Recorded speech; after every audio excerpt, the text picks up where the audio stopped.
Bienvenidos a la taberna de Rudolf Steiner. Hoy nos visita el doctor Juan García Armengol, doctor en filosofía, cirujano colorectal y experto en la obra de Krishnamurti, que ha escrito un libro sobre Krishnamurti y Bon.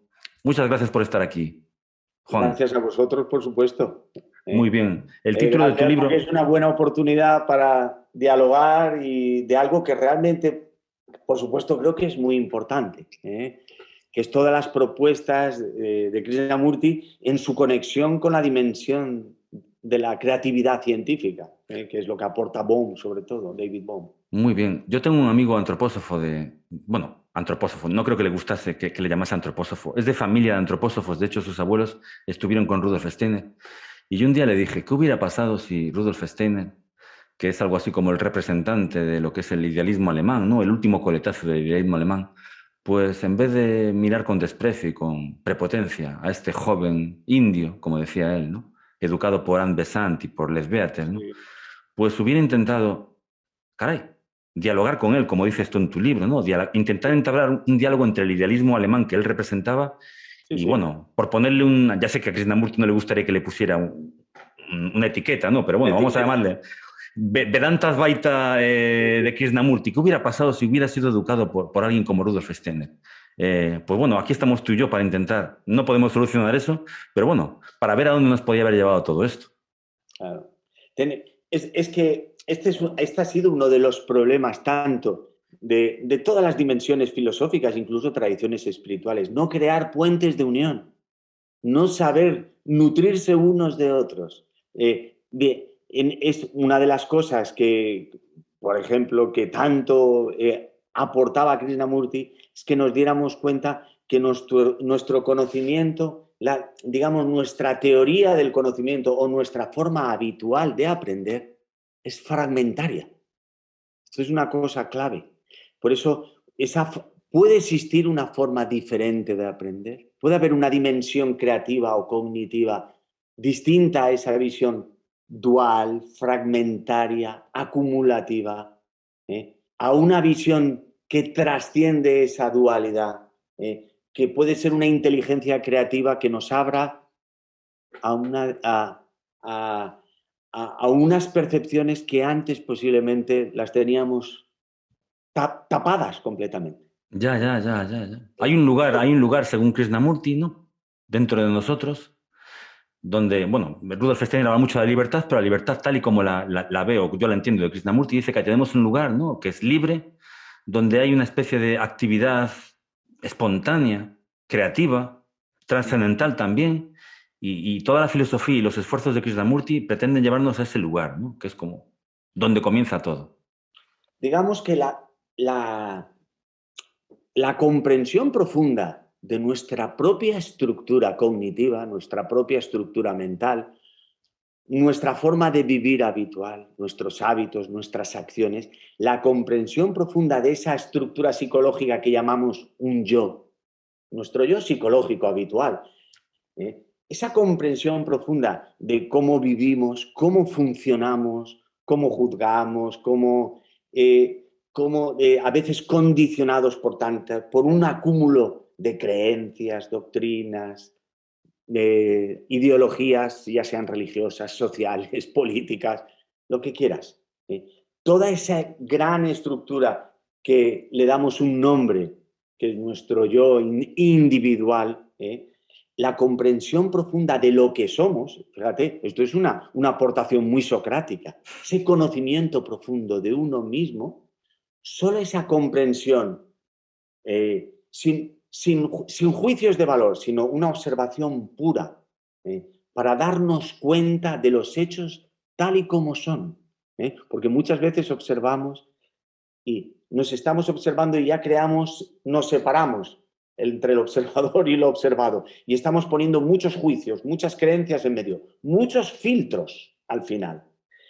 Ese derrumbe de todos esos filtros que se producen por la comprensión de nosotros mismos nos puede abrir a una forma diferente de aprender, a una dimensión de la mente quizás antes no tan habitual, a una inteligencia que es una inteligencia que podríamos aquí, hay que equipararla al término de libertad. Somos libres de nosotros mismos, de nuestros condicionamientos, de esa estructura psicológica férrea que tenemos, que no queremos perder, nos da miedo perder, ¿eh? Y entonces ese paso de comprensión profunda es un paso de libertad. Por eso, para Krishnamurti, si recuerdas, cuando él disolvió la Orden de la Estrella, Sí, sí. digamos que se desliga de la sociedad teosófica, su propósito fundamental, si recuerdas el discurso que dio, era aportar o intentar que el ser humano fuera libre. Libre, pero ya no es libre incluso de sí mismo, de toda esa estructura. Y por eso, digamos que su dimensión socrática, en el sentido de esa comprensión profunda de uno mismo, para él la meditación, la esencia de la meditación era la comprensión de la realidad, de los hechos. Sí, sí, sí. ¿Sabes lo Entonces, que pasa? En el idealismo alemán, tú sabes que, bueno, es un experto en filosofía, sabes que para Fichte y sobre todo para Rudolf Steiner y para muchos antropósofos hay una línea roja. Esa línea roja es el yo. Yo creo que es una línea roja que ha sido absolutamente mal interpretada, en el sentido de que, bueno, mucha gente se piensa que el yo o el yo personal, ¿no? Es algo así como, no sé cómo decirte, es como un criterio inamovible del cual no nos podemos salir porque entonces ya no estamos diciendo nada con sentido, ¿no? ¿A dónde quiero llegar? Sin embargo, Fichte y el amigo Steiner, Fichte habla del yo absoluto, ¿no? Algo que trasciende ese propio yo. Rudolf Steiner habla del Cristo, no yo, sino Cristo en mí. Lo que tengo claro es que, si bien es cierto, no voy a negarlo, que para Rudolf Steiner el yo es algo muy importante que tenemos que desarrollar, también creo que es igual de importante o más la necesidad que hay en el propio Steiner, en el propio Fichte, de encontrar algo superior o trascendente o diferente a ese yo para que realmente ese yo pueda funcionar de manera sana y libre. yo, fíjate, eso que yo tuve una influencia de esa educación también. O sea, una de las cosas que yo con los años he ido un poco masticando, saboreando, es quizás a mí, por ejemplo, desde todas las corrientes idealistas, desde Kant, Fichte, Hegel, Sí, todo ese idealismo alemán, que al final, o sea, lo que aspira y a lo que su anhelo es ese yo trascendental, ese yo superior, ese yo absoluto que hablaba Fichte. A mí me encantó la obra de Fichte, ¿eh? Y porque son verdaderas intuiciones. Lo que ahora con los años, y eso también me lo ha aportado Krishnamurti, no solo Krishnamurti, también desde el budismo, por ejemplo, Mahayana también, ahí nos aporta muchas intuiciones. Quizás, o sea, tenemos demasiada prisa, anhelamos demasiado ese yo absoluto. O sea, es como esa divinidad que, o sea, queremos deshacernos de este yo inferior, este yo que nos enturbia, nos molesta casi, ¿eh? Y entonces vivimos enfocados a ese yo trascendental, pero al final, fíjate que en nuestra estructura psicológica cambiamos un yo por el otro. Estamos cambiando yo, uno con unas peculiaridades que no nos gustan, ese yo, digamos, inferior, con ese yo relativo, ese yo que no es permanente, y entonces anhelamos alcanzar ese yo absoluto. Y fíjate que el enfoque desde la ciencia, por ejemplo, o desde la propuesta de Krishnamurti o de otros muchos filósofos que podríamos incorporar aquí, podría ser un poco darle la vuelta a la tortilla. Vamos a comprender antes de dar un juicio de lo que es este yo inferior y antes de poner, o sea, antes de nada, lo que ya nosotros ponemos, digamos, el fin del camino ya lo tenemos claro, el resultado final ya lo tenemos claro. ¿Entiendes? O sea, digamos que hacemos el camino antes de dar los pasos para andar. ¿Y te acuerdas lo que decía Machado? Caminante, no hay camino. Se hace camino al andar. Entonces, muchas veces, cuando tenemos esa figura del yo trascendental, del yo absoluto, tan metido en nuestro anhelo espiritual, ¿eh? A veces hasta eso es un gran condicionamiento que no nos deja comprender la realidad de los hechos de la vida, de nuestro yo más superficial, podemos decir. ¿Eh? Y entonces, realmente no comprendemos.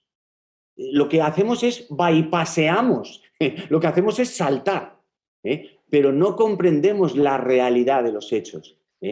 Y entonces, esa falta de comprensión es que cambiamos algo que no nos gusta por un anhelo que nos gusta. Ya, ya. Y no, y de hecho, Y esto que seguimos estáis... atados, seguimos atados. No, es que esto le pasó a Estamos Krishnamurti. condicionados. Esto le pasó a Krishnamurti antes de que tuviera el famoso proceso. Es decir, él de Claro, alguna claro. manera tenía a los Mahatmas, ¿no? A los maestros de Blavatsky idealizados, ¿no? Era como un proceso Eso de es. llegar a... Y sin embargo, el proceso de Krishnamurti no es de arriba a abajo, es de abajo a arriba, es un proceso Eso orgánico. es. Háblanos un poco de ese proceso, por O favor. sea, y ese proceso es común, por ejemplo, al proceso creativo de la ciencia. Ajá. Empezamos por la observación de los hechos, de la realidad de la vida en sus formas más pequeñas y naturales. Y es un proceso creativo de comprensión, en la cual, digamos, vamos traspasando barreras, vamos abriendo puertas, vamos abriendo puertas. Nosotros no sabemos lo que vamos a encontrar detrás de la siguiente puerta, ¿entiendes? El científico no lo sabe. El investigador biológico no lo sabe. De verdad, no El lo sabe. filósofo, No lo sabe. claro, no No, lo porque sabemos. te digo esto, porque para Krishnamurti hay un problema con nuestra mente, ¿no? Y claro, bueno, me imagino que también puede estar pensando en algunos científicos. El problema es que cuando nosotros pensamos, acabamos encontrando al final de nuestros razonamientos aquello que pusimos al principio. Con la ciencia no pasa esto. Con la ciencia no debería pasar eso. O sea, con la ciencia nosotros tenemos una hipótesis, por ejemplo, en una línea de investigación, podemos tener una hipótesis que es una intuición en términos filosóficos, no científicos, de lo que es la realidad. Por ejemplo, que explica las leyes, una ley de la naturaleza, por ejemplo. Podemos plantear una hipótesis, pero luego tenemos que observar los hechos tal y como se dan. Lo que vayamos a descubrir en esa observación pura de los hechos, no lo sabemos. No sabemos si nuestra hipótesis es real o no. ¿Entiendes lo que te quiero decir? O sea, lo que vamos a descubrir no lo podemos saber con seguridad, porque si no ya no hablaríamos de la palabra descubrimiento. Claro, claro, claro. ¿Entiendes? Ya no sería un proceso creativo. Simplemente, si tú estás pensando o sea, en el final antes que en el primer paso, de hecho eso lo mencionaba Krishnamurti, creo que lo has mencionado, si estás siempre condicionado por el resultado final, todo tu proceso de investigación va a estar condicionado por eso. O Claro. sea, tenemos que liberarnos de nuestros supuestos, de nuestras ideas preconcebidas, de todos los conocimientos acumulados para poder ser capaces de observar e investigar de forma pura la realidad presente. ¿Entiendes? Entonces, ese es el proceso, de forma un poco sencilla, el proceso creativo de la metodología científica. ¿Entiendes? Y el objetivo de Krishnamurti, ¿verdad? Llevarnos esa observación pura. Eso es. Por eso tenía tantos nexos de unión, aunque él a lo mejor eso no lo captaba, creo yo, con la dimensión científica. Pero claro, una dimensión científica creativa. De hecho, David Bohm, como un buen científico, él hace una crítica a sus propios colegas que no se olviden que la creatividad en la ciencia es, digamos, es la esencia fundamental de la ciencia. O sea, esa dimensión creativa. Ciencia sin creatividad no se casan bien. Pues yo no sé en la Facultad de Medicina, pero yo trabajo en un instituto, bueno, que me perdonen, yo también estoy metido en lo mismo, pero creo que cada vez, por lo menos a los chicos, los evaluamos en un contexto nada creativo. De hecho, bueno, hay asignaturas donde ya va todo tipo test, ¿eh? Ya no hay un...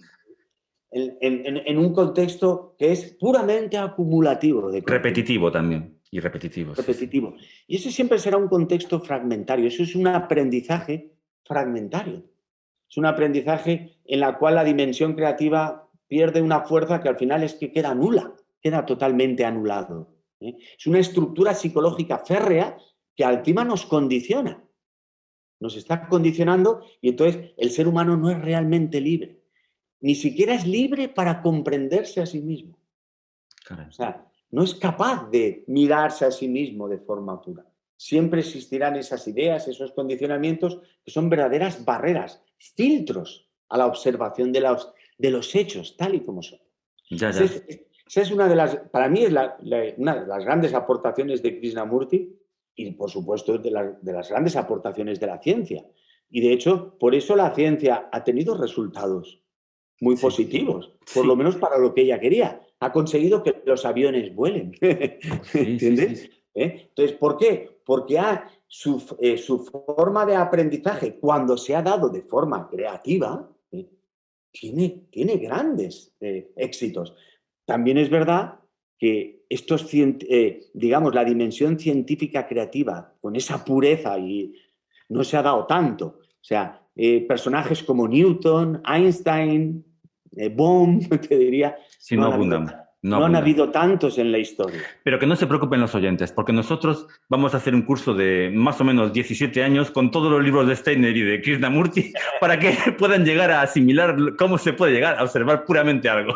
No, una broma, porque de hecho para Krishnamurti esta observación pura él le llamaba una especie de alerta pasiva, con lo cual es muy fácil. ¿Qué es para ti la alerta pasiva? Ser capaz, o sea, observar sin que haya un observador que esté analizando, juzgando, acumulando, condenando, vanagloriando, ¿entiendes? Cualquier gerundio que quieras. O sea, observar sin el observador, en la cual el observar es un fin en sí mismo. Cuando observamos separados como un observador, un yo que observa, ese yo, sin darnos cuenta, está activamente manipulando, filtrando nuestra observación. Por eso las dos palabras que has utilizado, alerta, pasiva, claro, son muy correctas. Pasiva quiere decir sin juicio asociado, sin condena, sin... ¿Entiendes? O sea, sin un yo que está juzgando, evaluando, clasificando, en definitiva, fragmentando la realidad. ¿Y tú crees que David Bohm es capaz en su proceso de, bueno, de desarrollar la ciencia, llegar a ese estado de observación pura? Muy concreto lo que te quiero preguntar, porque claro, hay es decir, para llegar a observar las partículas, ¿no? Hacen falta una serie de instrumentos tan sofisticados y hace falta someter a la materia a un proceso, a un interrogatorio, ¿no? Tan bestial que uno se pregunta si realmente eso es una alerta pasiva o bueno, realmente la creación de una realidad dentro de la realidad. Como Fíjate, llamaría, perdón, solo una cosilla, como le llamaría Rudolf Steiner, esto una subnaturaleza, subnaturaleza.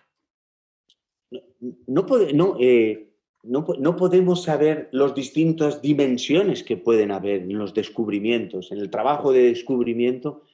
Eso es, de hecho, lo que, no sé si conoces también la obra de David Bohm, cuando él hablaba del orden implicado, Sí, el orden implicado. Precioso nombre, ¿vale? además. Pero hay distintos órdenes implicados. Ajá. O sea, puede haber distintos órdenes implicados. Dentro de un orden puedes pasar a otro orden, a otro orden, a otro orden, distintos órdenes implicados.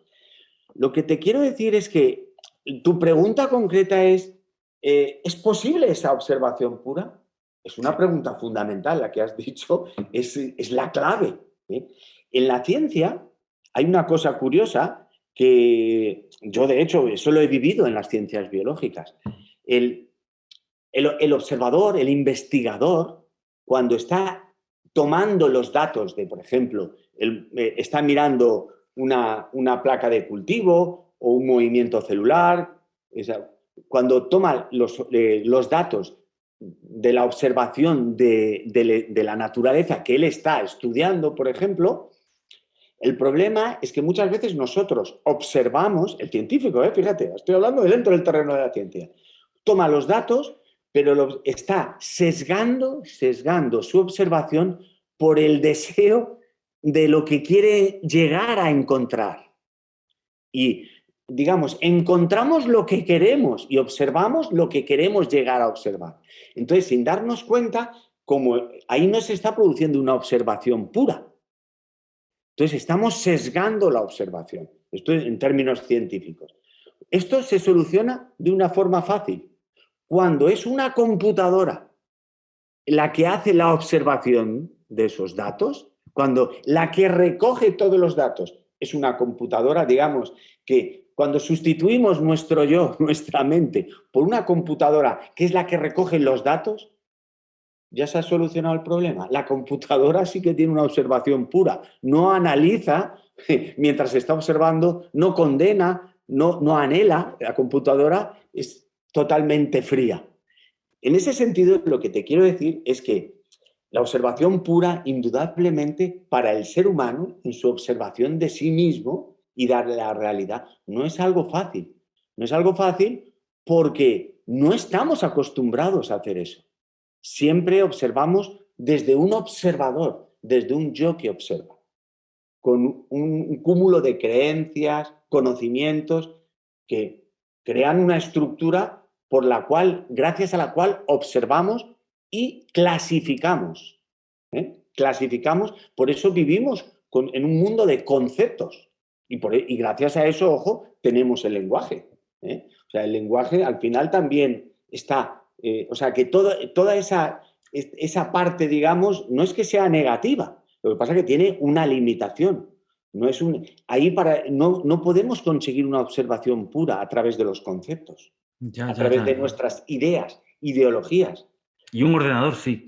Te digo esto porque lo Un siento. ordenador, en el sentido, esto un poco Soy sería una máquina, sí, sí, sí. No, un pero te digo poquito por qué. simbólico, pero el ordenador, digamos, que recoge los datos de la observación sin cuestionar más, los acumula en su disco duro y ahí se ha quedado. Nosotros recogemos los datos de la observación, pero el que está recogiendo los datos está pensando Sí, a sí, la sí. vez que recoge. Está juzgando, anhelando todo ese proceso, esa estructura psicológica que es el observador, está actuando en la observación. Estamos modificando la observación. En eso consiste ser un ser humano. Sí, sí. Y te digo esto, ¿sabes por qué? Porque, bueno, yo no sé si habrá muchos o pocos antropósofos viéndonos, ¿no? Pero inmediatamente sé que los que te hayan escuchado habrán dicho, ya te habrán catalogado. Agrimánico, la computación, el ordenador es el futuro del ser humano y se está desviando de la ciencia de Goethe, que, bueno, que para los antropósofos es es casi como Dios. Creo que Goethe se reiría mucho de que dijeran eso. Pero lo que sí es cierto es que Goethe propone una ciencia donde lo humano, donde la subjetividad, entre comillas, sea el criterio. Y tú me estás hablando de una observación pura donde la objetividad de la máquina es el criterio, ¿no? Y claro, lo que está claro es que nos estamos jugando aquí lo que es la humanidad. No, pero fíjate, el ejemplo de la pureza de la máquina es simplemente, es más metafórico que otra cosa. Porque si esto ahora lo trasladamos al ser humano como tal, ¿cómo podemos nosotros observar?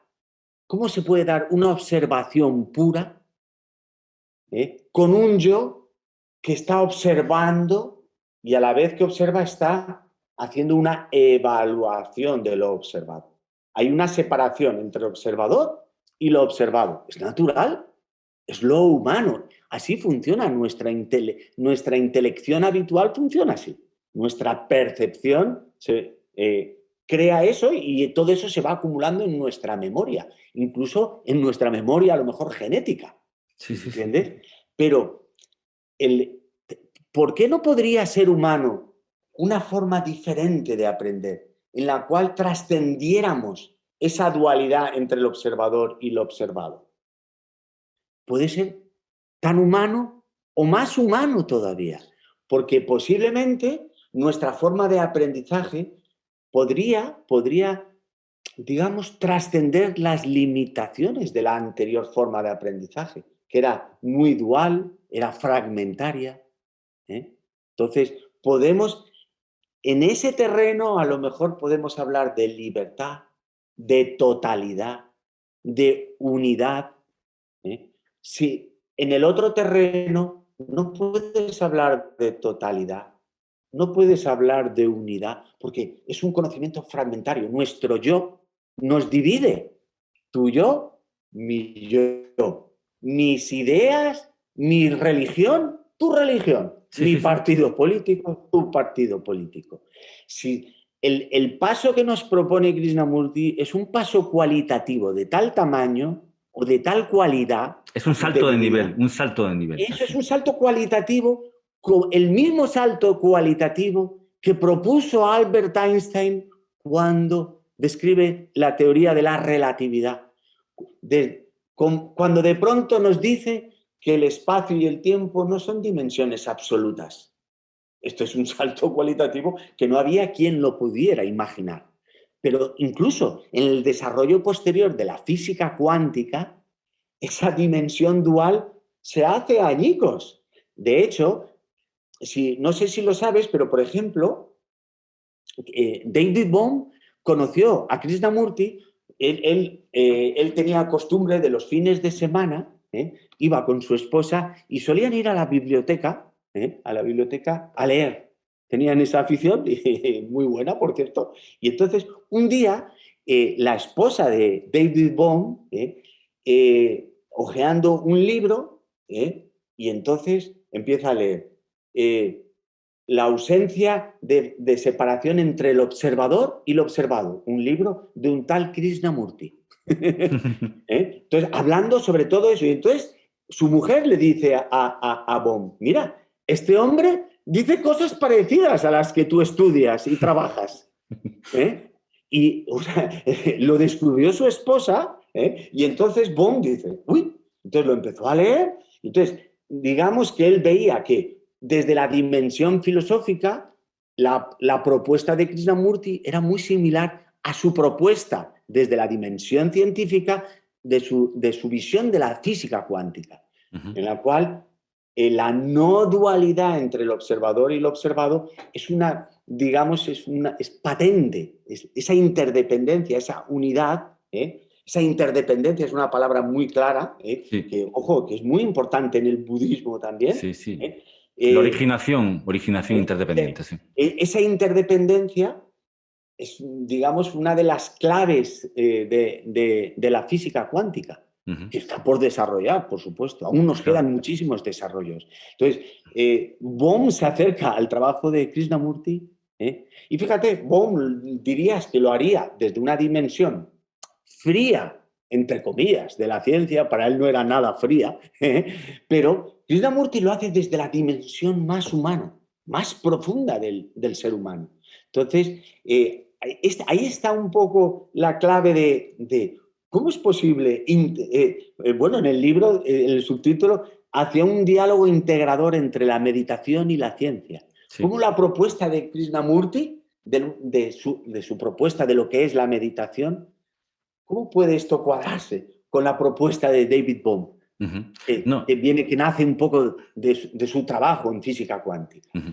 Si te ¿Cómo puede parece, esto integrarse? si te parece, vamos a aterrizar un poquito porque eh, me gustaría llegar a estas alturas un poco más tarde, porque claro, cuando Krishnamurti, antes de convertirse en el Krishnamurti que conocemos, ¿no? Tomó la decisión de romper con lo que, bueno, con una visión de sí mismo y del papel que representaba en la sociedad teosófica, ¿no? Me imagino que tomó la opción de hacer eso no porque de repente le bajase el Espíritu Santo, sino porque vio que una determinada visión del mundo, dualista, como dices tú, ¿no? Más preocupada del objetivo que de la hora, ¿no? Pues lo que producía era grupos dogmáticos poco creativos. Me imagino que, es decir, todo esto que tú estás diciendo tiene una dimensión práctica muy profunda. Totalmente, totalmente. Por eso que cuando decías, ¿puede el ser humano dar este paso, este paso tan fundamental? Claro que lo puede. Y solo desde una dimensión totalmente práctica, totalmente viva. Esto no es nada teórico. Incluso te diría que no es nada intelectual separado de nuestra dimensión de la percepción real. Lo que te decía de Zubiri cuando hablaba de la inteligencia sintiente. Es una cosa, bueno, él también tiene aportaciones muy similares a Krishnamurti en muchísimas cosas. Ajá. Pero bueno, indudablemente este es un paso totalmente fundamental, porque Krishnamurti, cuando hace la disolución de la Orden de la Estrella en concreto, digamos, de su conexión con la sociedad teosófica, Di por favor la frase esa famosa que tanto me gusta que dijo. La verdad es una tierra sin caminos. Me encanta esa frase, de verdad. ¿Era esa? Sí, era esa, Ah, sí. bueno, nos hemos conectado. Sí, sí, sí, sí, sí. ¿Qué quería decir Krishnamurti con eso? Que es muy parecido a lo que decía Machado, el poeta, de caminante, no hay camino, se hace camino al andar. O sea, vivimos más pendiente de nuestras verdades, al final de un camino que ya lo tenemos hecho, ya lo tenemos trazado. Y vivimos preocupados de la otra orilla, del final, y no vemos dónde ponemos el pie en esta propia orilla. Hay un texto de Krishnamurti sobre la meditación que muy bonito sobre eso, ya te lo pasaré. Gracias, No nos da gracias. tiempo hablando sobre eso. Pero en definitiva, la verdad es una tierra sin caminos, quiere decir que vivimos, esto él se dio cuenta, no solo él, muchos otros filósofos del siglo XX y tuvieron esa línea y esa intuición de que nuestra cognición nos había llevado a una tierra de conflicto al final. Vivimos condicionados, atados por nuestras verdades, nuestros caminos ya configurados, nuestros anhelos espirituales, sociales, como quieras. Pero al final vivimos condicionados por ello, no somos realmente libres. Y entonces, al final, nuestra dimensión, nuestra comprensión de la realidad es fragmentaria. Nos dividimos más que nos unimos. Y al final, llegamos al conflicto. Y los resultados se ven viendo el telediario todos los días. Que son los mismos que han sucedido siempre, además. Es decir, es un Lo proceso mismo. repetitivo. Es decir, aquí no se trata de que yo esté de acuerdo contigo o no. Se trata de que vamos a acabar repitiendo siempre lo mismo a través La misma historia. de ese proceso de ideales también. Es decir, lo mejor que tenemos también nos conduce al mismo proceso. Efectivamente, esa es lo que él quería transmitir, esa comprensión de que algo no estamos haciendo bien. Porque siempre al final es un proceso repetitivo y al final acabamos matándonos unos a otros. Incluso por nuestras ideas, por esas estructuras ideológicas férreas, a lo mejor no llegamos a las manos, que digamos, pero creamos barreras, creamos distinciones. Yo soy así, tú eres así. Vale, yo te respeto, pero no hay lazos de unión. Y al final eso crea incluso hasta conflictos con uno mismo, su anhelo de no alcanzar el resultado deseado. ¿Entiendes? O sea, al final genera un proceso conflictivo, esta hipertrofia de ese yo, de esa estructura psicológica férrea, de esas verdades en las cuales están situadas ahí al final de ese camino, que ya lo tenemos todo organizado. Ya tienes que apuntarte al primer curso, al segundo, al tercero, y al final te prometen que vas a llegar al último curso, al resultado final. Entonces uno vive con los ojos mirando el final, digamos. Esa mirada que tenemos es condicionada totalmente por las creencias, por los conocimientos que nos han prometido, los que hemos heredado. Entonces, esa comprensión es fundamental. De hecho, el darnos cuenta de este hecho es el primer paso, incluso como diría Krishnamurti, el primer paso y el último. Porque de esa comprensión profunda de la realidad de nuestra estructura psicológica, de cómo funcionamos, de cómo al final, desafortunadamente, acabamos más en conflicto que en virtud, al final, la comprensión de todo ello, en esa comprensión se produce una apertura mental increíble. Es un salto cualitativo. Yo a veces, como me gusta la conexión con mi otro trabajo, que es la dimensión científica, yo lo llamo, es un salto cuántico, ¿entiendes? En ese sentido. O sea, en la cual trascendemos la medida. Ya no es una cuestión de, no, vamos a dar 5 pasos. No, no. Es que es una tierra sin pasos, sin caminos. Ya, ¿sabes lo que pasa? Tú eres médico. Uh-huh. Es decir, imagínate, especialista en el colon y en el recto. Eres un Ay, cirujano. o sea, yo soy muy Muy biológico. biológico. Pues Yo imagínate que meto las las manos células... mucho. Sí, sí, sí. Bueno, nosotros estamos aquí en el colon, te lo decía al principio, en el colon y en el recto de de la antroposofía, haciendo una función que no nos gusta mucho, pero bueno, la hacemos con gusto, sobre todo porque conocemos a gente tan interesante como tú. La pregunta es, imagínate que las células del colon y del recto deciden, esto es medicina ficción, Sí, Pero sí. vamos a Una seguir un poco... metáfora. Sí, sí, sí, no. Es decir, están especializadas, están sesgadas. Ellas no pueden decidir ser un corazón o ser un cerebro o ser una lengua. Es decir, lo que Krishnamurti, tú me estás diciendo de alguna manera, debería de trascender también el condicionante físico. Yo no sé si este cuerpo es capaz de aguantar ese tipo de mente o de no mente que me propone Krishnamurti Pues te voy a decir una cosa, como médico, como fíjate, médico. Óscar, como médico.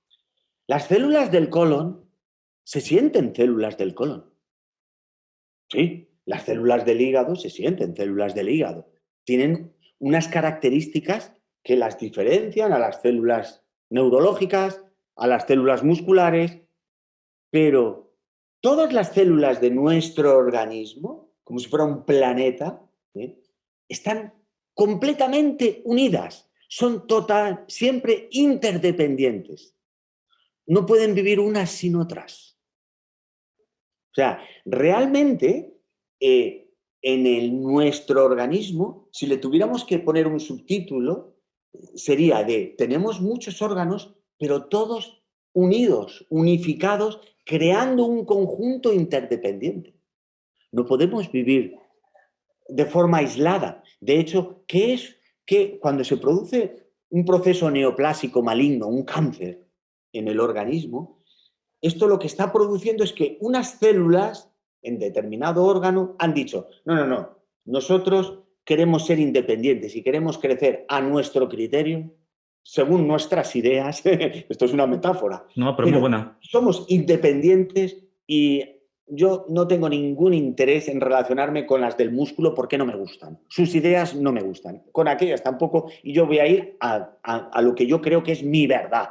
Entonces, las células cancerosas crecen de forma independiente y se hacen, digamos, o sea, esa interdependencia, esa unión en un organismo, la rompen y no saben que, desgraciadamente, esa rotura de esa interdependencia lo que hace es poder matar el organismo completo, pero incluso ellas no saben que así también se matan a ellas mismas, se autodestruyen. Ellas creen que están creciendo de forma descontrolada, metafóricamente Sí, hablando. sí, sí, sí. Esto trasládalo a nuestra sociedad, Ya, Óscar, ya. no es tan difícil. Es que ellas crecen desmesuradamente a su control, sin ninguna dependencia o interdependencia con todo su entorno, y ellas así son felices, se creen fuertes. Efectivamente, destruyen lo que está a su alrededor, pero no saben que al hacer eso se están autodestruyendo también. Al final, es como si en el planeta, ¿qué es lo que estamos haciendo a veces con nuestro planeta, Óscar? Sí, lo mismo, sí. Crecemos Sí, sí. desmesuradamente, invadimos nuestro propio ecosistema y al final creemos que somos totalmente independientes y podemos hacer lo que nos plazca. Y así al final lo que podemos llegar, la raza humana, es autodestruirnos. Pues lo mismo.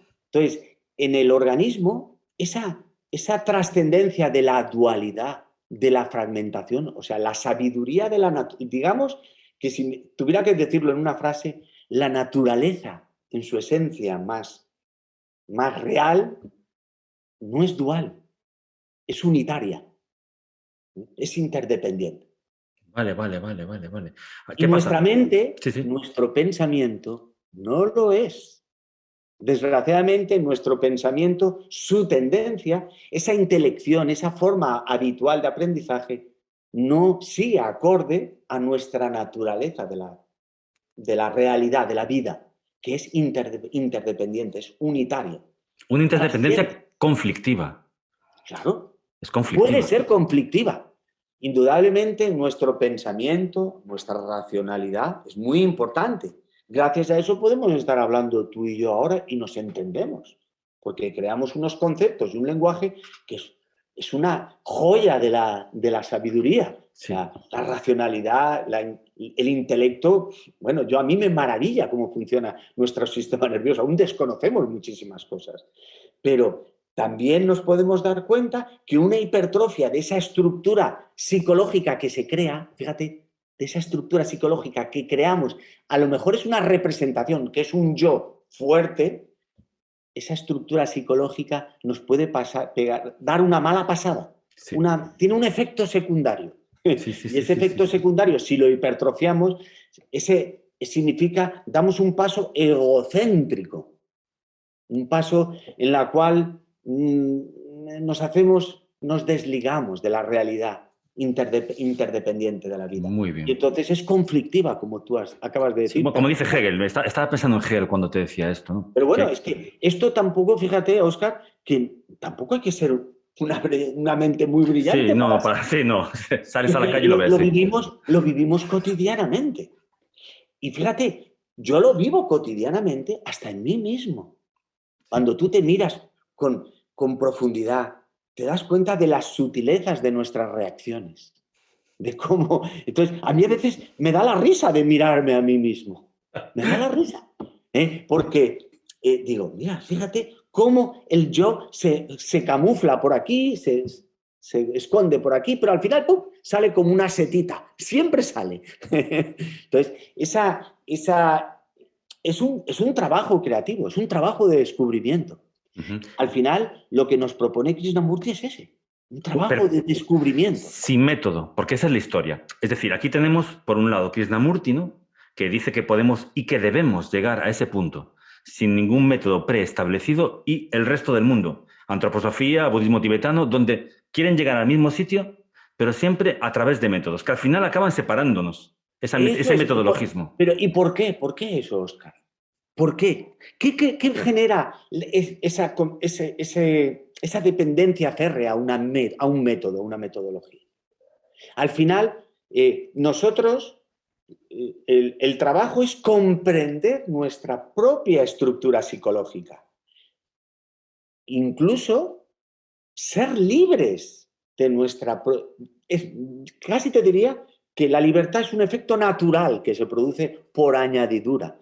El trabajo de comprensión profunda de nuestra estructura, de nuestro yo, si le incorporamos un método muy férreo, digamos, ¿qué estamos haciendo? Estamos ampliando nuestra propia estructura psicológica, sin darnos cuenta. O sea, la metodología, por eso cuando la frase de Krishnamurti, la verdad es una tierra sin caminos. Los caminos son los métodos. Sí. ¿Entiendes? Es una metáfora, pero esos caminos son esa dependencia férrea de la metodología, que al final nuestro método son estructuras psicológicas que creamos nosotros para alcanzar un resultado deseado o anhelado. Y nosotros ya no somos libres desde un principio. Ya no. ¿Cómo vamos a descubrir algo nuevo si ya sabemos lo que vamos a descubrir? Si ya el método ya sabe a dónde nos va a llevar al final del camino. Entonces, por eso el trabajo de descubrimiento es una tierra sin métodos, sin caminos. Es como el explorador que iba a una tierra nueva, si no sabía lo que iba a descubrir. ¿Cómo iba a poner un método para Claro, descubrirlo? claro, claro, claro, ¿Entiendes? claro. Esa es la peculiaridad. Pero nos da miedo el trabajo sin métodos. Parece que nos da miedo la posibilidad de descubrirnos sin un yo que se alimente. Ya, ya, ya. Entonces, el aflojar ese yo, por eso la comprensión profunda de uno mismo, eso que te decía antes, de que a mí hasta me da un poco la risa de mirarme a mí mismo, pues esa risa es buena porque lo que hace es aflojar. O sea, no es mi yo, digamos, que pierde fuerza.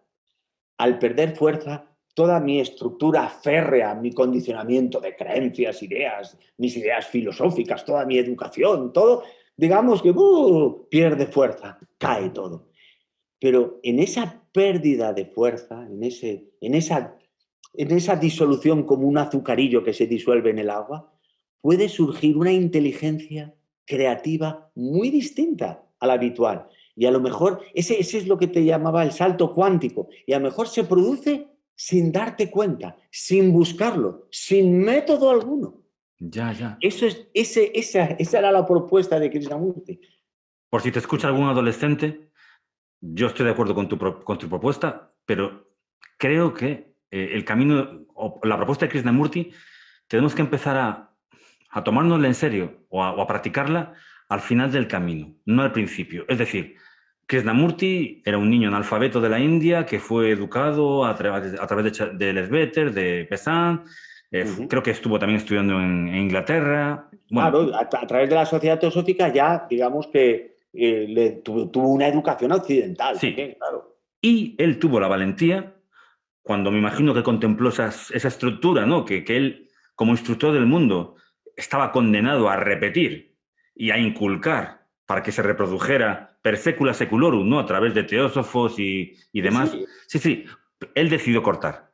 Pero claro, si Krishnamurti hubiera llegado a ser el Krishnamurti de después, al principio, es decir, si hubiera renunciado a estudiar, a formarse, a seguir a los ideales de los Mahatmas, etcétera, etcétera, ¿Qué claro, hubiera pasado? ¿qué hubiera pasado? Bueno, que no habría Krishnamurti. Pues, pero fíjate que la propuesta es hacerlo. ¿Por qué Krishnamurti le dio tanta importancia a la educación? A la posibilidad de esa educación creativa desde la infancia. Pues cuando nos habla, ¿puede existir una forma diferente de aprender la realidad? Yo te diría que, que desde la infancia puede darse. Claro que sí. ¿Por qué no? ¿Por qué no? Poder utilizar nuestra mente en todo su potencial, no limitarla a un proceso fragmentario de acúmulo de conocimientos, de memoria, de estudiar, y luego, ¿por qué no incentivar a esa dimensión de la mente creativa, de una mente que no mide, de una mente que, bueno, es que no es habitual, desconocemos, ¿eh? ¿Por qué no dar la posibilidad a la manifestación de esa potencialidad de la mente ya desde la infancia? ¿Y no crees que el mundo se va a comer ese niño? Tú tienes 2 hijas, creo. ¿Y Sí, no crees sí. que si las educas así se las van a comer el mundo? No, no, pueden tener dificultades, ciertamente, porque el mundo lo hacemos tal y como somos. Entonces, por eso el cambio de nuestro mundo requiere muchos cambios personales, indudablemente, indudablemente. Posiblemente su forma de vivir sea distinta a mejor al cliché habitual de lo que deseamos. Pero, ¿y qué problema hay? A lo mejor son más felices. ¿Entiendes? El problema es que como vivimos tan encasillados a lo que queremos llegar a ser, a todo es que fíjate, hasta nos da miedo. Pero ¿qué le voy a ofrecer yo a mis hijas? ¿O qué me voy a ofrecer a mí mismo? ¿Qué va a ser de mí? Estamos tan preocupados por los resultados finales. Tienes razón. Y no, yo mismo en la entrevista me estoy dando cuenta de que estoy constantemente y preocupado, perdón, y pensando en los resultados finales. Sí, claro. Eso es lo que te comentaba, que yo, por ejemplo, que también tuve de adolescente, yo tuve esa educación teosófica, con los años me daba cuenta de eso, que muchas veces vivimos pensando en ese yo absoluto, o sea, en el final del camino. Estamos demasiado preocupados del final del camino, cuando si posiblemente no hay un camino. A lo mejor la verdad, a lo mejor eso que decía Krishnamurti no estaba tan desencaminado. A lo mejor no hay tantos caminos. Y a lo mejor lo que tenemos que hacer es disolver todos los caminos, que nos dividen, nos fragmentan, y a lo mejor podemos vivir una dimensión de la vida, de la realidad, mucho más sana. El colon hace eso, ¿eh? Con lo cual me siento muy orgulloso porque es lo que estamos haciendo en este canal. Disolver todos los caminos, destruirlos de alguna Sí, sí. manera y Con lo cual disolverlos. todo se deshace y todo se expulsa. Además, bueno, creo que hablan de que el intestino grueso y el intestino delgado funcionan como un segundo cerebro, ¿verdad? Sí, sí, porque el aparato digestivo tiene mucha inervación. Entonces, por eso, digamos que nuestras emociones, nuestras situaciones psicológicas afectan mucho a nuestro aparato La digestivo. inteligencia sintiente que tú decías. Sí, sí, sí. Es que en el ser humano, en el organismo, está todo conectado, está todo interdependiente. ¿Sabes? La vida es que la vida es unitaria, es interdependiente. Lo que pasa es que nuestra mente, nuestro pensamiento Cefálico. que está situado en la cabeza. O esa estructura que creamos, esa estructura cognitiva que hemos creado, es demasiado fragmentaria. Entonces se aleja de la dimensión unitaria de la vida. Nosotros mismos nos alejamos de nosotros mismos, de nuestra propia vida. Pero este proceso lo está haciendo esa estructura que posiblemente sea una representación, que es esa estructura psicológica del yo, de un yo fuerte. No, nos da miedo perder nuestras creencias, nuestras posiciones, nuestros partidos políticos. O sea, creemos que perder nuestro yo, nuestra dominancia, esto es caer en un precipicio. ¿Y qué propone Krishnamurti para darle fluidez a ese yo o a esa estructura? ¿Qué propone él para darle fluidez? Observarlo lo primero, ¿no? Y esa observación de todo este proceso te da una comprensión de la realidad distinta. Desde el momento en que comprendemos toda esa estructura, que te puede dar hasta risa verlo, dices, pero madre mía, cuánto condicionamiento en un espacio tan pequeño. Cuánto condicionamiento, esta cabecita. Oye, pues sí. Lo que puede caber aquí, lo que puede caber. Cuando te observas así de una forma, fíjate, es una observación totalmente amorosa, es una observación humilde, en la cual uno se ha rendido. Y entonces cuando esa observación bondadosa, él utiliza esa palabra además, en la cual ya no hay condena, juicio, ya, digamos, ese yo ya no está ahí pinchando detrás, esa comprensión te da un perfume de libertad, una vivencia de unidad, de vida plena, que no se tenía antes. Yo creo que vivimos en un mundo del yo como una representación muy hipertrófica, muy fuerte. Entonces, lo que necesitamos, o sea, vivimos como terrones de azúcar, terrones bien duros. Sí, que sí. Estaría mejor que nos echáramos en un vaso de agua y nos disolviéramos. ¿Sabes en qué estaba pensando ahora cuando decías esto? A ver, ya lo hice en otra entrevista, con lo cual no te creas tú que vengo aquí a sacar los trapos sucios de Krishnamurti. Pero claro, cuando Krishnamurti le ponía los cuernos a su mejor amigo con su mujer y durante 20 años no le decía nada, bueno, ahí tenemos una consecuencia práctica de esto que tú estás diciendo, ¿no? Krishnamurti, pues bueno, en su no dualidad decide que no está haciendo nada malo ni que está traicionando a nadie. Sí, bueno, ahí eso fue una parte, ahí tuvo sus problemas, no creas tú que no los tuvo. Yo conozco parte de la historia, eso, claro, nunca lo podemos saber bien. Sí. Nunca lo pero es un ser humano, Krishnamurti. No, lo digo porque a lo mejor totalmente. Hay gente que empieza a decir, bueno, realmente es el instructor del mundo, es el Mesías, Krishnamurti. De hecho, es un ser humano que para mí me gusta, es un ser humano que se mete los pies en el barro. O sea, desde ahí arriba que lo habían colocado, digamos, ¿sí? Tuvo la valentía de tirarse a la piscina. Y se equivocó. Y no llevaba flotador. Y asumió, no sabía nadar. Asumió equivocaciones. Tú me decías que, por ejemplo, al final de su vida, Krishnamurti se separó un poco de Bond, ¿no? Sí, perdió esa conexión. Claro, que Krishnamurti pudo tener errores o percepciones, claro, pero es como tu amigo científico.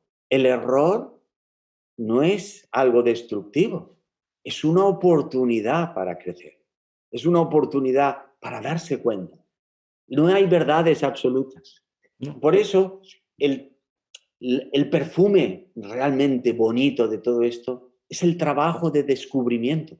En el descubrimiento, a veces pisamos y a veces nos torcemos el pie o pisamos mal, sí.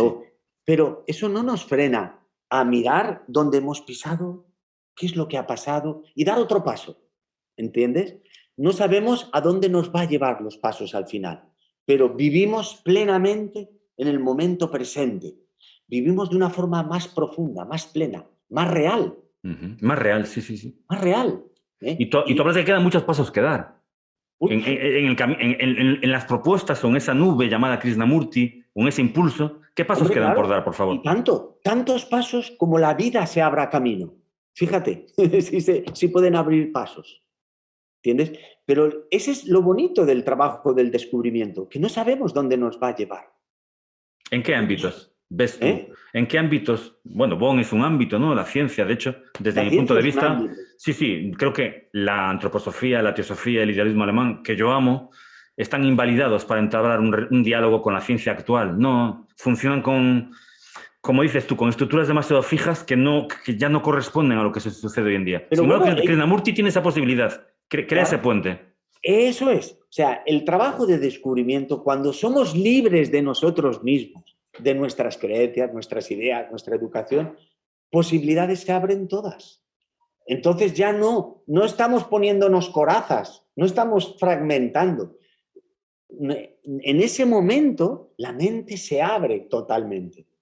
Hay un dicho budista, dentro del budismo zen, muy bonito, que dice, si quieres coger el desierto, o sea, si estás en el desierto y quieres coger cosas, quieres coger la arena con las manos y cierras las manos, cogerás 2 puñaditos de arena.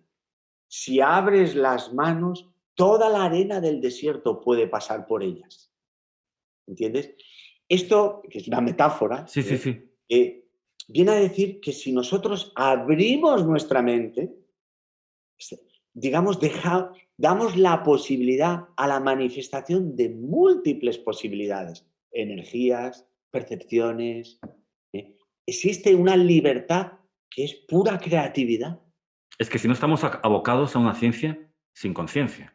Es decir, una Claro, ciencia absolutamente fría y que va a crear su propia pesadilla reproducida aquí en la Tierra, que yo no sé si va a ser casi peor que la pesadilla de la antigua religión, ¿eh? bueno, es una pesadilla, efectivamente. Al final, la pesadilla le cambiamos el nombre, pero sigue siendo una pesadilla. Ya sean ideas religiosas, ideas sociales, ideas científicas, Sí, sí, o claro, filosóficas, o ¿no?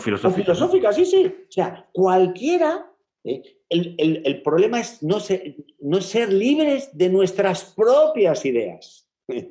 Es nuestra propia ideología, nuestra propia educación, desafortunadamente, a veces puede ser nuestra mayor limitación.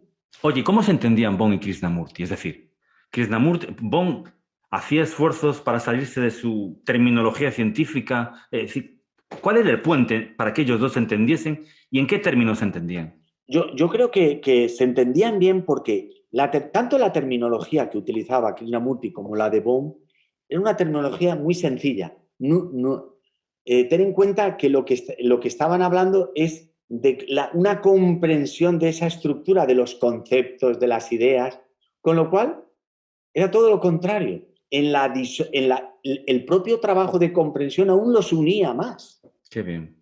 Claro, tú imagínate, Óscar, tú y yo, ahora mismo.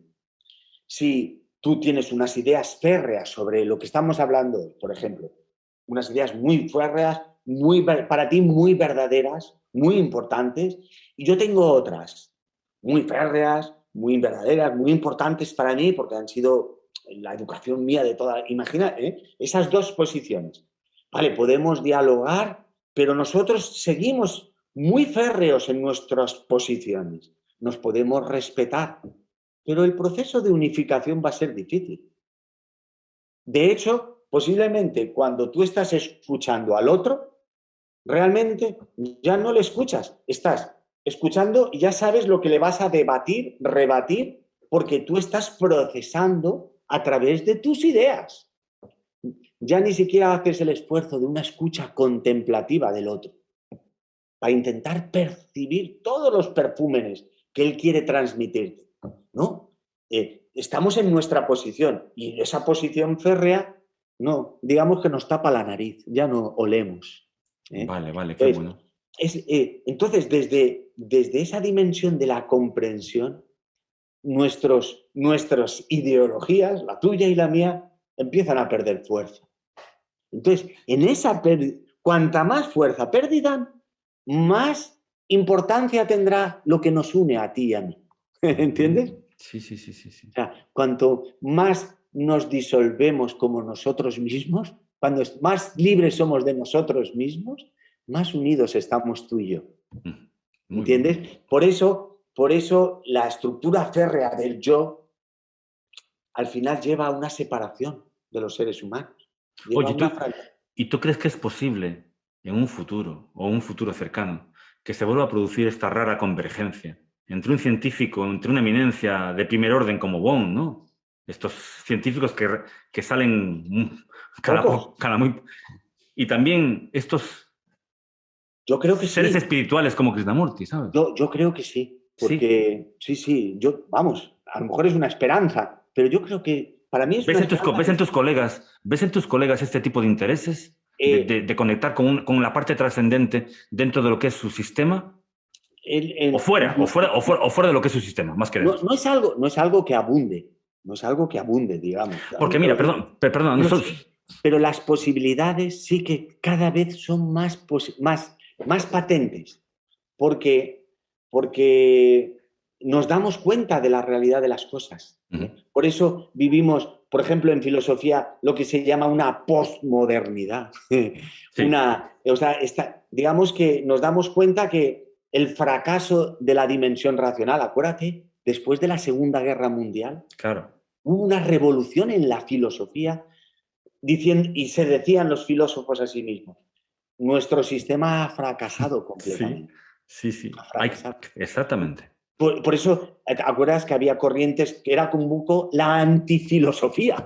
¿Entiendes? Sí. Pero la antifilosofía significaba eso, que nuestro sistema de creencias, eso, no había Hay conseguido que asumir el que no nos fracaso del matáramos a sistema. nosotros mismos. Sí, sí, sí, sí, sí. No, es que, mira, es que ahora de repente cuando tú hablabas me di cuenta de, bueno, ya lo tenía claro antes, pero no tan claro como ahora, ¿eh? Lo que busca Rudolf Steiner y el idealismo alemán, tú como filósofo creo que te vas a dar cuenta, y los oyentes también es coger las estructuras, ¿no? Nuestras estructuras que a nivel científico, económico, político, etcétera, etcétera, están ahí operando, ¿no? E intentar conectarlas con su parte ideal o con su parte trascendente, ¿no? Ese es el camino de Steiner. Es un camino que creo, a ver qué dices tú, que creo que nos ha llevado al fracaso también. O por lo menos no ha conseguido los resultados que se esperaba. Con lo cual, quizá el único camino que queda es el de la disolución del que hablas tú, ¿no? Yo A creo ver. que no ha conseguido el resultado esperado y tiene una razón lógica que lo explica. Ajá. Es nuestra estructura psicológica la que anhela un yo superior, ¿vale? Ese yo absoluto, ¿no? Trabajamos desde nuestra estructura psicológica para trasladamos nuestro yo, digamos, individual a un yo absoluto. Pero que estamos haciendo está dentro de la dimensión de la representación. Esto es una representación que realizamos. Al final, es una amplificación de nuestra estructura psicológica. Otra vez, sí, sí, sí. Sustituimos un yo por el otro. Es algo muy sutil, muy sutil. Pero, ¿qué es lo que pasa? Vemos que nuestro yo individual nos ha llevado al conflicto, no nos da la felicidad, la paz, la sabiduría, ¿eh?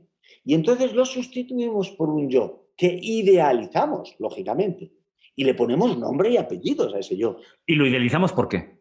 ¿Eh? Por qué lo idealizamos? Lo idealizamos porque él nos va a dar la felicidad y la eternidad que no nos da nuestro yo individual, ese yo de todos los días. ¿Entiendes? O sea, digamos que el ser humano quiere ser divino, lógicamente. No estamos tontos, queremos ser divinos, queremos tener esa eternidad, esa paz, o sea, es un anhelo hasta cierto punto la mar de lógico. O sea, buscamos eso. ¿Por qué? Porque el conflicto que de nuestra mente superficial, pues a veces es un problema. Y entonces buscamos ese yo absoluto. Pero me temo que al final lo que estamos haciendo es sustituir un yo por el otro. Estamos idealizando ese yo y, y al final estamos siempre pendientes del resultado. Al final, las creencias, las ideologías, lo que ha hecho fracasar, digamos, a ese yo inferior, lo estamos trasladando al yo superior. Con lo cual, no se llega al resultado esperado. No hay una interconexión de ese camino con los otros caminos. Eso tú mismo me lo has dicho. No veo la interconexión, por ejemplo, del trabajo de la antroposofía con la ciencia actual. No ves puentes de unión. ¿Por qué? Porque ese paso a un yo absoluto, ese yo que idealizamos, tan positivo, tan bonito, que podemos anhelar, ese camino tan bien organizado, al final es otro camino más. No nos gustaba el camino de inferior y hemos sustituido por un camino superior. Pero ojo, el vecino que se puede llamar de otra religión o otra filosofía o otra ideología social o política, crea lo mismo, hace lo mismo. Y al final se crean distintos caminos. Y desafortunadamente se crean pocos puentes de unión entre esos caminos. De hecho, cuantos más posibilidades de crear puentes de unión entre los caminos, más posibilidades nos daremos cuenta de que a lo mejor la importancia no está en el camino en sí que hemos trazado, hemos dibujado en nuestra mente con un principio y un final, y como decía Machado, entonces nos daremos cuenta que lo importante está en los pasos. A lo mejor no hay tanto camino y fijarnos más en los pasos que damos. Por eso es lo que decía el poeta. A mí me gusta. Está mucho en sintonía con lo que nos decía Krishnamurti, de la verdad es una tierra sin caminos. Sí, sí. O sea, caminante no hay camino. Se hace al andar el camino. Y pues mira, el andar no sabemos a dónde nos va a llevar. Por supuesto que no. Antes de acabar, yo vislumbro un peligro en todo esto que dices. Y el peligro, que lo he visto en algunos grupos de Krishnamurti y tal, y también, por supuesto, en la antroposofía, es pensar que esa tierra sin caminos, en este caso, es llegar a ser como Krishnamurti. Con lo cual... Es hacer otro camino. Exactamente. O sea, hacernos krishnamurtianos, por ejemplo. Krishnamurtianos. Este es un gran error. O sea, estamos haciendo otro camino. El camino de la verdad es una tierra sin caminos. Si hacemos eso, ¿ves lo que te decían muchas veces de la sutileza de las cosas? Yo eso lo he vivido en mí mismo y me da la risa. Porque estamos haciendo otro camino. Nos hacemos krishnamurtianos. Pero bueno, ahí es darnos cuenta. Realmente Krishnamurti por eso se sitúa como un amigo, un colega que anda contigo. No hay una verdad absoluta. Entonces, es un trabajo de descubrimiento. El suyo, el tuyo, el mío. Y en ese trabajo de descubrimiento, encima, tenemos la posibilidad de ir todos juntos. Qué bonito. Esa es la palabra, qué bonito. Eso es lo que habitualmente no hacemos, Óscar. Ya. Pues oye, mira. Lo que habitualmente no hacemos. Voy a aprovechar esto que acabas de decir para ir cerrando la entrevista y que tú también, porque bueno, yo he dicho la frase que más me gusta a mí de Krishnamurti, me gustaría que tú nos dijeras una frase que te haya a ti llegado muy, muy profundo de Krishnamurti. Sí, pues te la voy a decir. A ver. De la cabeza al colon, porque yo ya sabes que estoy ahí abajo. Una de las cosas más importantes de la propuesta de Krishnamurti es lo que es la meditación para él. Él también dio un salto cuántico, un salto cualitativo de lo que entendemos por meditar, por lo que es la meditación. Tan preocupados que estamos de cómo meditar, apuntarnos a cursos, ¿entiendes? Y hay una frase muy bonita, y bueno, no solo es una frase, es todo un párrafo, pero digamos que si tiene un titular esa frase, es que la meditación es el movimiento del amor. Oh, qué bonito.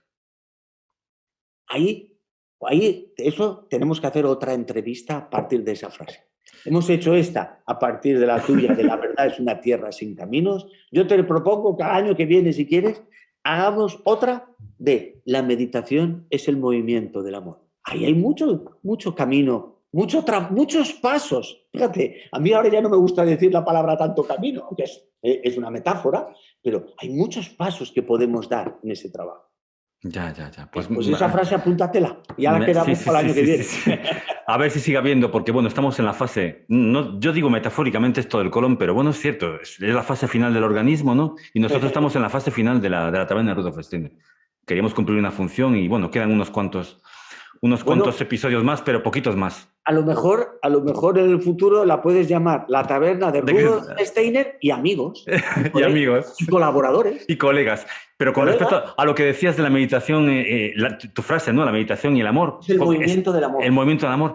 Yo no, claro, tú no sabes esto, pero antes de ti, creo que la vamos a publicar esta semana, pero como esto está grabado, se publicará lo tuyo después, ¿no? Muy bien.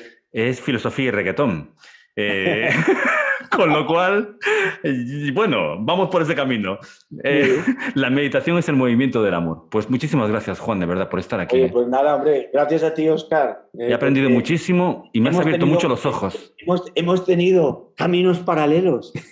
No sé, yo por momentos ya ni veía caminos paralelos, veía un camino, bueno, que iba de un sitio a otro, pero en el que estábamos los dos. No sé. Claro, claro. Y eso es lo bonito, o sea, crear esos puentes de unión.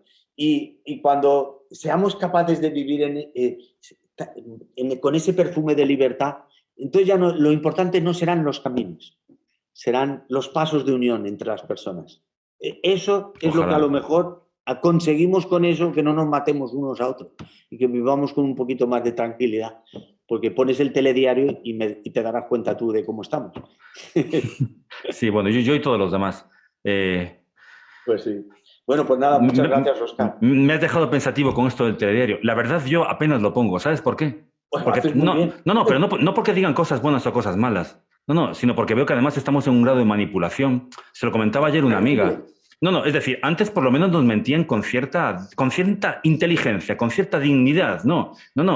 Ahora te sesgan las cosas, ¿sabes? De forma clara y sin tapujos. Exactamente. Sí, no, yo también me he dado cuenta de eso. El periodismo ha perdido calidad.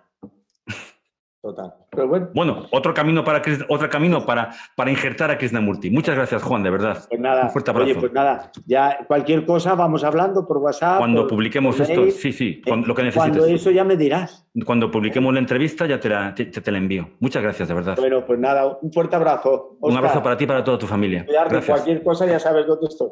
Muchas gracias. Venga, chao, Juan. Venga, adiós.